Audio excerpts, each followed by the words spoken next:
activate people and then workers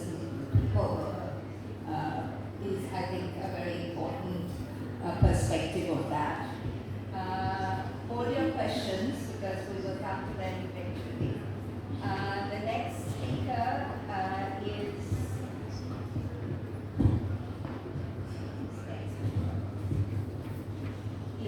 Dr. Farwa Sial. She is the Asia Regional Director of Research and Policy at IDEAS. She's also a research associate in the Department of Economics at SOAS in London. So, Farah, the floor is yours.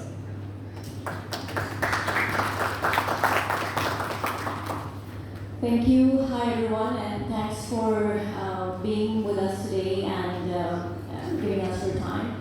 I also want to thank UFI and BCIS for collaborating with IDEAS for this event. And of course, being in this very historic venue is of great importance to us. Before I start, I also want to thank three brilliant young women who've made this event possible. So Suhaina, Shafia, Letitia, without them, nothing would have been possible. So thank you so much.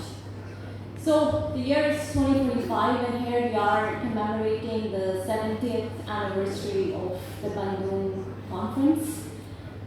This is also the 50th anniversary of the Vietnam War, and it's been 77 years since the Nakba, which of course is ongoing.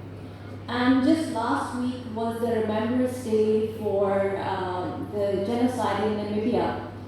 And this was the first time that this genocide was commemorated by Namibia, because only in 2021 did Germany accept the label or the term genocide. So today, as we remember Bandung, a period of hope, we are equally forced to remember the genocides of the past, but of course we are in the midst of an ongoing genocide in Palestine. And the forgotten genocides of the past and the present are an indelible reminder of what preceded liberal capitalism, and what of course has always underscored the facade of civility and civilization of liberal capitalism. The contemporary end of the liberal order is also a stark reminder that the carpet bombing of an entire nation for 650 plus days can continue without any impunity, without any repercussion. Given this background, I will focus on two things in my very short talk. The first is on how to reinterpret the Bandung Conference and how to read the current order. So let me just repeat a few things that Professor Chandrasekhar and Dr. Aziz already mentioned, which is the first, that the fragility of the Bandung movement. In fact, what stands out historically is that the Bandung movement and the period leading up to the new international economic order was led by a handful of countries which were at very nascent stages of their existence. So India, Indonesia, Communist China had been independent for more than a few years. And these countries were involved in reconfiguring a very delicate balance of international order in which colonialism was still the stronghold. So the Algerian War of Independence was going on, the Korean War had just finished, and the Second Vietnamese War was on its way. And the fragility of these newly independent states was also then followed by really big assaults. Dr. Aziz Saman just hinted to that. But there were unsuccessful and successful coup attempts, as well as targeted threats to lives of the leaders of these countries. So think of President Nasir in Egypt, President Sukarno in Indonesia, and of course in some countries coups and overt and covert political intervention did lead to ousting of the governments, like President Nkrumah in Ghana and President Modibo Keïta in Mali. And since then we see a cyclicality. Any country that attempts to exercise economic sovereignty finds itself in a straitjacket of economic imperialism, debt, sanctions, austerity, privatization, and of course, regime change. This, for many, is considered the end or the failure of the Third World Project. And the emphasis is constantly on the failure of what these countries could do, right? But in my view, this is not enough. I think it does not grasp what imperialism is really all about. And it does not understand the ruthlessness of the US-led order. And it's an avoidant analysis because it's framed in a Eurocentric vision of how our world is constantly changing, but some facts are highlighted and others are not. So there is no such thing as dollarization without violence, without military threat, without permanent chaos. And we have Iraq, Afghanistan, Yemen, and now Syria as examples. So to discard the hope that Bandung presented is a myopic view of history, and I think a sanguine or optimistic view of what imperialism is all about.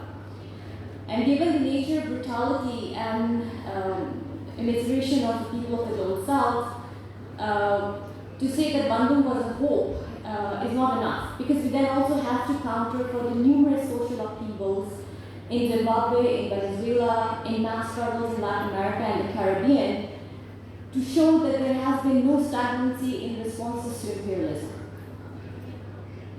Given this, I come to my second point with this understanding of Bandung as a moment which continues to hold relevance for the Global South and which led up to many events and social upheavals and continued protests and mobilization. I want to come to my second point, which is how should we read the current order? And the question really is what does the end of the liberal order mean? And I think the answer is that the facade that there is a need for permission is over. And here I don't simply mean that the regalia and show of international law is over. This is undoubtedly the case. We see that there is no longer pretense on any front in the incapacity of the International Court of Justice and the UN.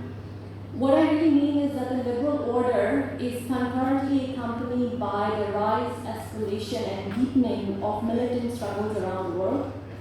We have two major examples here, and one is the Middle East and also in West Africa. So the crystallization of previously loose regional coalitions led by Iraq, Syria, Lebanon, and Yemen, and Palestine, known as the Axis of Resistance, is an evolving militant struggle centering Palestine, but also focus on the sovereignty of these countries and the future of these countries. Similarly, the alliance of Sahel states in West Africa, constituted by Mali, Niger, and Burkina Faso, with prospective entry by Chad, center anti-imperialist struggles against France, but also address the question of anti-imperialism and anti-capitalism in my view.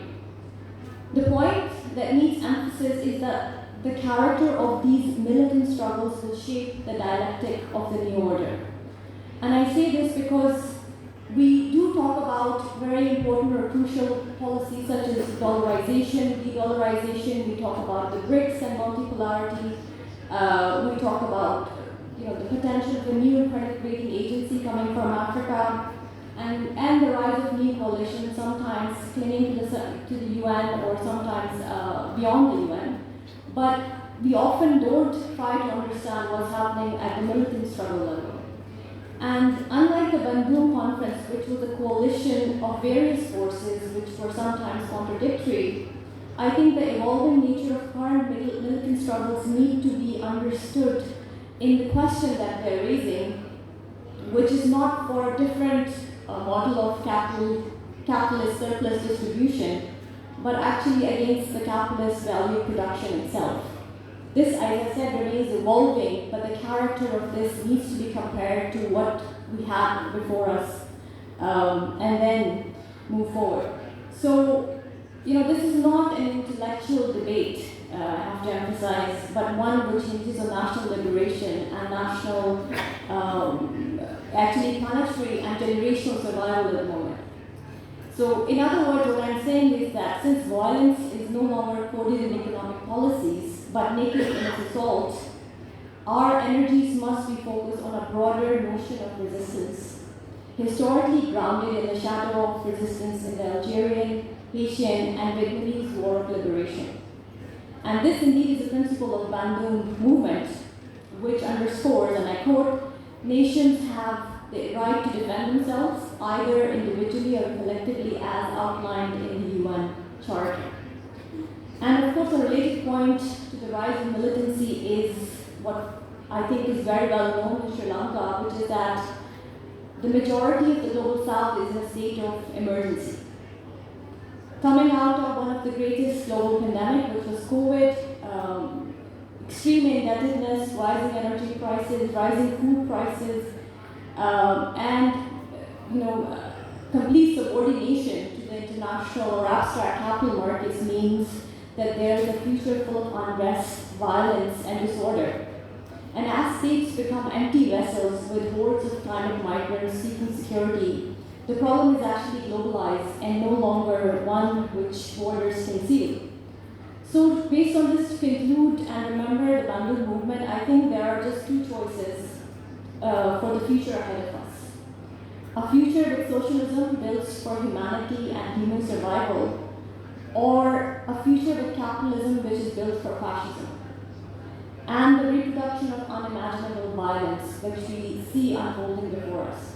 And I think as people of Global South, we must first unlearn what the liberal order taught us, and then relearn our own histories of national liberation, militant struggles, and build solidarity across the countries of the Global South. Thank you.